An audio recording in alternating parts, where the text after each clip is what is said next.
L'arnette et le toré portent de bien jolis noms. Ils arrosent Mazamet, car rien de folichon. Un camping qui côtoie une ex-route nationale, où de bruyants convois couvrent jusqu'aux cigales. Et mes voisins anglais, cleuvards volubiles, comment dire s'il vous plaît, restez un peu tranquille. J'avais dressé ma tente pour une nuit de repos. Demain je gravis les pentes, j'enfourche mon vélo.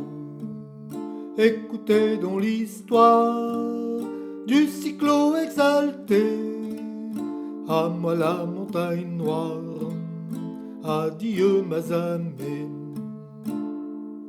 Il y eut tout d'abord, m'en allant vers Minerve, plein sud le pic de Nord, et je vous jure ça m'énerve, un col qu'on cherche en vain sur les cartes IGN, qui massacre à mes reins de ses pentes inhumaines. Son nom la croix dessous, commune de Castan. Castan aimait les bouts, ce fut là le serment, quand j'avais juré arrêter dès ce soir un voyage qui virait cette fois au cauchemar. Écoutez donc l'histoire du cyclo-terrassé qui dès le premier soir a déjà renoncé. Je parvins à Minerve, ce ne fut pas sans effort, j'y décidai la trêve, ce que ne fit mon fort. Je réservai de nuit, là au bord de la Cesse, jamais repos ne nuit, mon voyage bientôt cesse. Assis à une terrasse, enfin je dégustai une bonne mousse, une glace, en regardant passer des jolies femmes vêtues, si peu dont les mollets, eux n'avaient pas vécu, mais en fer vallonné. Écoutez donc l'histoire du cyclo qui troquerait volontiers ses déboires pour des vacances dorées. Mais la Dolce Vita, une soirée ça suffit, de miel et de nougat, on ne remplit pas une vie. La route était si belle le lendemain matin, et si douce la scène que revint mon entrain. J'abjurai illico, et reprenant du poil, décidai tout de go d'aller jusque les Gouales, au moins à Roquefort, où j'irai compenser mon surpoids d'inconfort de son fromage bleuté. Écoutez donc l'histoire du cyclo qui renaît et se promet victoire aux profils inclinés. J'atteignais tout à l'aise de bien jolis villages, Faverolles et Hôtesse, j'avais tourné la page. Le gîte où je dormais tout au bout d'une piste que mon hôte empierrait de belles dalles de schiste. Il les faisait rouler sur des rondins de bois, méthode qu'il empruntait aux sapiens d'autrefois. Artiste, il avait su dresser par-ci par-là des sculptures de son cru. L'endroit était sympa. Écoutez donc l'histoire à la Bastide Roux, se marie la préhistoire et l'art d'une pierre de coups. Après ça, il lui ferait sa bande de Don Quichotte qui enrage et qu'on dresse, éoliennes sur les côtes, les chevaux s'effarouchent de leurs gémissements, des bruits d'autant plus louches que personne les entend. La douche était solaire, mais vu la météo, l'énergie nucléaire n'eût pas été de trop. Les toilettes étaient sèches, mais par ces temps mouillés, fallait qu'on s'y dépêche. Question commodité. Écoutez donc l'histoire du cyclo résigné. Il doit donner sa part des croissances obligées.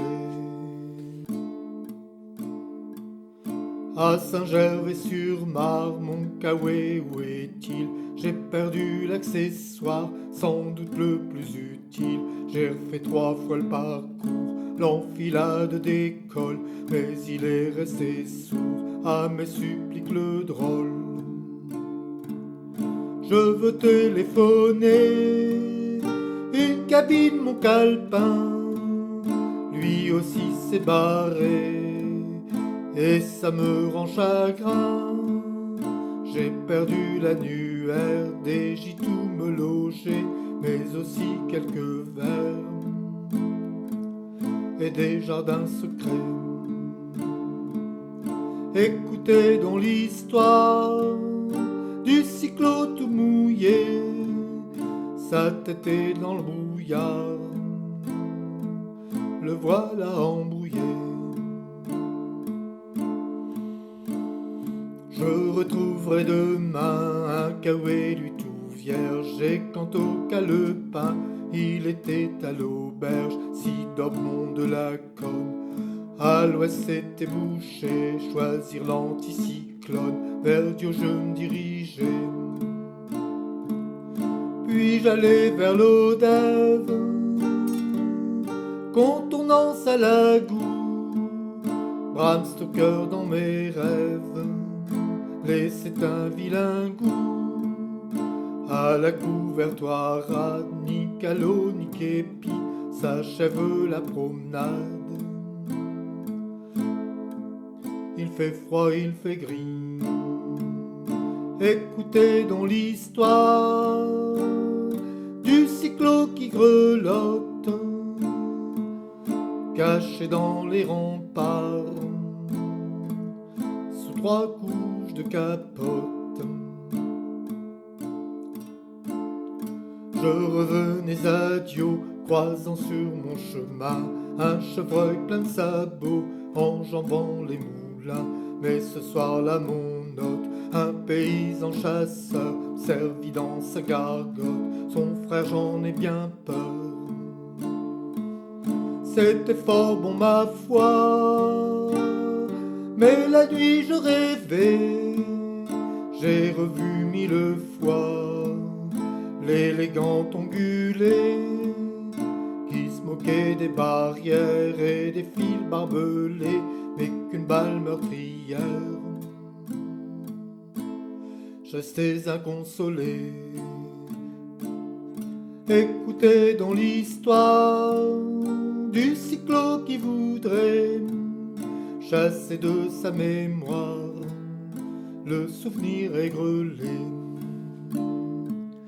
En vain j'avais cherché à Saint-Pons-de-Thomières un gîte pour m'arrêter ou mettre pied à terre. Comme il pleuvait bien fort sur mon ex-national, rentrons direct au port, c'est l'étape finale. 106 bornes me séparent de mon point initial. À Benzamet ce soir, je vais clore ma cavale. J'ai rejoint la voiture, trempé jusqu'aux sacoches, mis fin à l'aventure. À Castres, ville toute proche. Écoutez donc l'histoire du cyclo là et sale. Il triomphe sans gloire d'un voyage trop banal.